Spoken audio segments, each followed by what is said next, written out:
Do you reckon what it's like to have the whole kit and caboodle one day, then lose the whole shebang the next? I get it, mate. I'm Jobby, and this is the yarn I'm spinning. I was the top dog in the East, living at large in the sunny side, owning $7,000 worth of sheep, $3,000 of camels, 500 head of cattle, 500 donkeys, and more hired hands than you could poke a stick at. Had the honor of being a dad to 7 boys and 3 girls, and in everyone's book, I was a fair dinkum bloke, a righteous sort who respected the big fella up there and dodged any mischief. When my ankle biters threw a shindig at their cribs and invited their sisters for a chinwag over tucker and grog, I'd be up at Sparrow's Fart before the cockies crowed, offering up a fair dinkum purification gig, talking to the big kahuna, hoping maybe my little nippers hadn't dropped their bundle or thrown a wobbly at the big guy.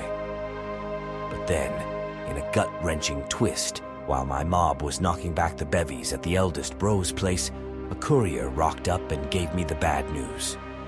The cows were out to pasture, the donkeys doing their thing, when a bunch of rough nuts swooped in, offed the workers, swiped the critters, and I was the last man standing to tell the tale. As if that wasn't a kick in the guts, another bloke came forward and spilled the beans about a divine inferno raining down from the heavens, toasting the sheep and workers to a crisp, and only yours truly left to blow the whistle. And just to rub salt into the wound, a third messenger arrived, spilling the beans that a bunch of cheeky Chaldeans had gone off with my camels, taking out the workers while they were at it.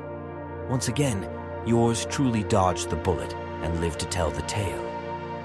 If that wasn't crook enough, the next bloke on the scene painted the town red with news that while my ankle biters were letting loose at the eldest bro's joint, a mighty gust of wind came tearing through from the desert, crashing the house party and giving the rellies the old hev-ho.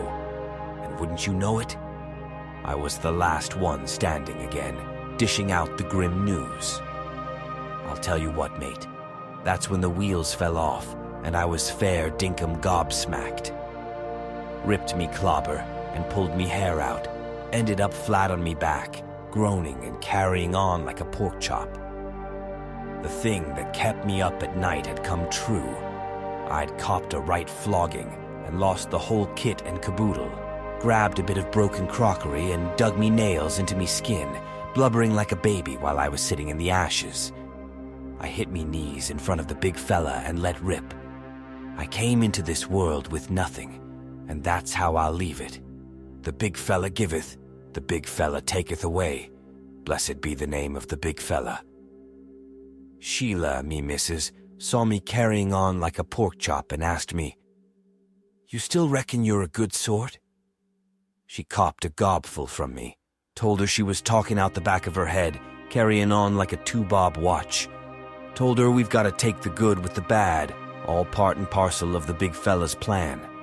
Word got out about the bloody disaster that rained on my parade, and me mates rallied around for a chinwag and a cuppa. They took a pew beside me for a solid 7 days and 7 nights, watching me struggle in silence. The drongos were giving me stick, asking why the good guys cop it while the ratbags get off scot-free.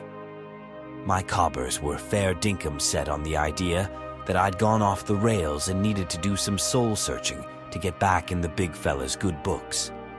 They reckoned it was all my own fault, but that only made me feel worse. The Barney went on, with me cobbers giving me a full-court press to toe the line. But I held my ground, kept me chin up, and gave them the old cold shoulder. The arguments kept going around in circles, pushing my patience to the limit. I told them straight. They thought they had a mortgage on wisdom and were worried the cat would be out of the bag if I saw through their bull. But I wasn't buying it. I had a fair dinkum head on me shoulders and wasn't to be pushed around. I'd been fair dinkum with the big fella, and he'd given me a fair go, so I wasn't about to let me mates bring me down. Even though I'd been fair dinkum desperate for a yarn with the big fella, me mates were still taking the mickey out of me and doubting me good intentions. They were dead set on their idea that I was getting a taste of the big fella's judgment. I'd copped the rough end of the stick from me mates and was battered and bruised, both in the heart and the body, feeling like a shag on a rock in a laughing stock. But the real kick in the teeth was feeling abandoned and miles away from the big fella. was like a knife to the heart, mate.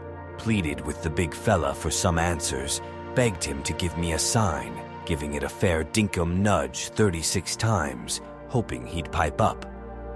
Finally, the big fella broke his silence, giving me a serve, telling me to pull me head in. He asked me who I thought I was, reminding me where I was when he laid the foundations of the earth and hung the stars in the sky. The big fella laid it all out, his power and authority over the whole shebang. Staring the big fella down, I copped a spray of humility, admitting I was a mug, just dust and ashes.